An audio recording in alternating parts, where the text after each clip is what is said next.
bitta bemorimiz kelganlar. Biz hozir Tojikiston mamlakatiga, Rega rayoniga, o'zimning klinikamga ish faoliyatini boshlaganman. Bu yerga patsientimiz keldi, ya'ni xolamiz keldilar. Bu kishi oyoq og'riq, umurtqa pazorlashni g'ijjali bilan keldilar. Bu kishi bormagan joyim qolmadi. Ko'p yaqin lichina oldi, shifo topmadi. Sizni eshitib keldi, men lichina qilib beradilar. Mana bugun 6-kun xolam lichina qilganmiz. Hozirgi holatlari juda ham yaxshi. Suhbatni o'zlaridan eshitamiz. Mana xola, qanday siz kelgan paytingiz qanday holatda edingiz? Qanday yurdingiz?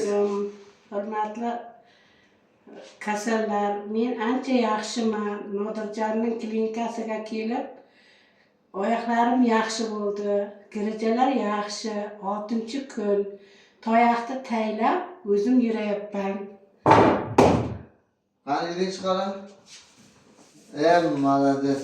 Hassa kerak emas endi. Hassa kerak emas endi. Xudo shifosini bersin. Nodirjonga rahmat, ota-onalariga rahmat. Aytganingiz kelsa, sen shifo topmay, kasal bo'lmay, Xudo xolasa ko'rikka kelib turasiz. Mayli. Hassaning keragi yo'q sizga. Mayli. O'zingiz bemalol yuraverasiz. Mayli.